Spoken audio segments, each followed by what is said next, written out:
question de la semaine. Manger aux abords des voies, votre avis? Il m'arrive parfois de manger auprès des bonnes dames au bord des voies.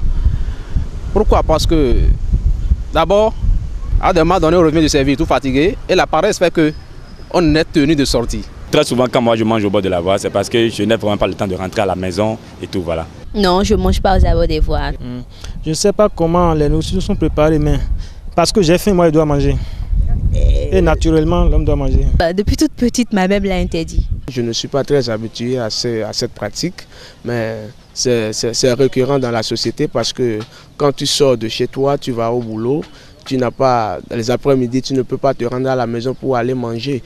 Donc, on est contraint de se rendre quelquefois dans des endroits pour pouvoir manger. Mais quand on sort, on essaie de voir quand même, d'étudier un peu l'environnement de là où tu es allé manger. Quand je rentre dans le restaurant, je vois des mouches là, je ne mange plus, je fais demi-tour automatiquement. Quand je vois des mouches sur la table, je ne mange pas.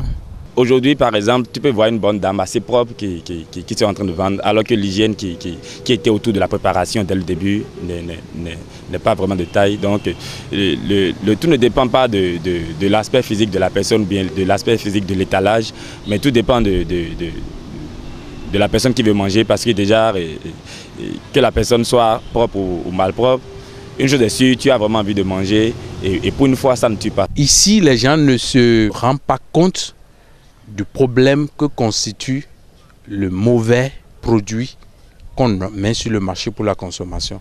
Des fois, quand on mange les bonnes dames, qui ne sont pas bien, des fois, on leur fait la reproche, des fois, on ne revient plus. Et il peut arriver aussi qu'il y ait un peu trop de sel, trop d'huile. Voilà, on essaye de faire comprendre ça à la dame, mais d'une manière très respectable. Maman, aujourd'hui, votre pâte, il y a ça, trop de sel, trop d'huile. Donc. Mais elles essayent de comprendre, sauf les dames qui aiment les protocoles, qui vont dire cette fille elle est impolie ou bien ce monsieur il n'est pas bien. Il y a beaucoup de glutamate, les produits utilisés, tu n'es pas sûr de ça. Et il y a la mouche, l'environnement. Vous voyez, il y a des tas d'odieux à côté, mais la bonne dame fait son repas, que tout le monde vient manger. Pour cette dame, je dirais juste il faudrait que l'hygiène soit vraiment, parce que non seulement elles sont en train de préparer pour la population béninoise, mais c'est de cette même manière que d'autres personnes sont en train de préparer, soit pour leur mari ou pour les enfants à l'école et tout. Donc le soin qu'elles veulent vraiment que ces gens qui préparent pour autrui puissent porter à la nourriture, j'aimerais bien qu'elles aussi, elles puissent apporter ces soins-là. Voilà. Mais il revient maintenant à celui-là, c'est-à-dire qui se trouve dans cette condition d'aller manger au bord des voies, de faire attention, de voir comment c'est qu'il faut manger pour ne pas se rendre malade. Ce que moi je conseillerais personnellement à ceux qui s'adonnent à cette pratique, c'est de vraiment vérifier là où ils vont manger, si l'hygiène est respectée. Parce que moi personnellement, s'il m'arrive pas un moment de m'adonner à ça, d'aller manger quelque part, au moins j'ai quelques principes que je vérifie. Si la personne répond à ces normes, je m'assois, je mange. Peut-être une dame qui vend déjà 3 différents repas, et je la vois seule au niveau en train de vendre. Moi, je ne m'arrête pas là parce que l'hygiène, ce n'est pas certainement là. Oui, je vais dire à cette dame-là, puisque ce qu'elles font, elles nous rendent un service.